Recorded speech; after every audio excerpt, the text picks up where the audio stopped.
yang akan kami bahas pertama kali yaitu pengertian isu lingkungan. Isu lingkungan sendiri adalah dampak negatif dari aktivitas manusia terhadap lingkungan biofisik. Isu lingkungan sebagai isu kontemporer dalam ilmu hubungan internasional telah ada sejak masa Perang Dunia Kedua. Faktor terpenting dalam masalah lingkungan adalah besarnya populasi manusia yang terus meningkat setiap tahunnya. Contoh yang pertama yaitu limbah industri.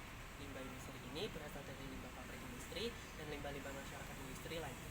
Limbah ini lebih berbahaya dari limbah-limbah lainnya karena limbah ini mengandung zat-zat kimia yang sangat berbahaya dan lebih berbahaya dari limbah. Selanjutnya ada bencana alam. Bencana alam secara alami akan mencemari tanah. Contohnya banjir. Kotoran-kotoran yang dibawa banjir akan mencemari tanah dan juga zat hara akan hilang. Selanjutnya ada juga gunung berapi yang meletus. Gunung yang meletus mengeluarkan abu vulkanik yang dapat mencemari tanah dan membuatnya kekeringan. Soal yang selanjutnya adalah limbah tambang. Kegiatan pertambangan dapat menyebabkan pencemaran pada tanah karena pertambangan dapat menyebabkan adanya reduksi lumpur dan juga limbah logam. Nah, logam ini dapat menyebabkan tingkat kesuburan pada tanah berkurang. Faktor yang selanjutnya adalah kebakaran hutan. Kebakaran hutan merupakan salah satu faktor terjadinya pencemaran tanah karena tanah yang sudah terbakar dapat mengakibatkan sulitnya tanaman tumbuh pada tanah tersebut dikarenakan zat hara atau nutrisi dalam tanah telah ikut terbakar oleh api. Untuk menanggulangi pencemaran tanah, kita dapat melakukan upaya yaitu 1. Pengelolaan limbah secara tepat. Di sini kita bisa menerapkan prinsip 3R yaitu reduce, reuse, dan recycle. Reduce, kita bisa mengurangi memproduksi limbah, contohnya dengan mengurangi penggunaan plastik dan menggantinya dengan tote bag maupun paper bag. Reuse, kita bisa menggunakan produk yang digunakan berulang kali. Recycle, kita bisa mendaur ulang limbah, contohnya saja mendaur ulang plastik menjadi bahan kerajinan. 2.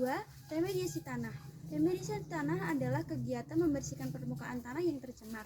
Remediasi tanah ada 2, yaitu in situ, kita membersihkan tanah di lokasi, dan ex situ, yaitu kita menggali tanah dan membawanya ke tempat yang aman, lalu membersihkan dari zat pencemar.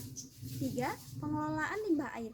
Pengelolaan limbah air bertujuan untuk menghilangkan dan membersihkan zat pencemar di dalam air agar bisa digunakan kembali tanpa memberikan dampak negatif.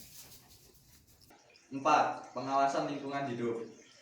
Pengawasan lingkungan hidup dapat diterapkan dengan seperti menegakkan hukum dan juga membuat tata tertib agar lingkungan hidup terhindar dari kerusakan-kerusakan yang disebabkan oleh manusia yang tidak bertanggung jawab. Yang kelima, edukasi dan kesadaran masyarakat. Nah, pada poin ini kita bisa melakukan edukasi kepada masyarakat dan juga memberi tahu apa itu pentingnya menjaga lingkungan agar lingkungan yang ada ini tidak rusak. 6. Daur ulang dan pemanfaatan kembali. Daur ulang dan pemanfaatan kembali ini merupakan suatu tindakan yang dapat mengurangi pencemaran lingkungan. Contohnya menggunakan kembali barang-barang bekas yang sudah tidak terpakai.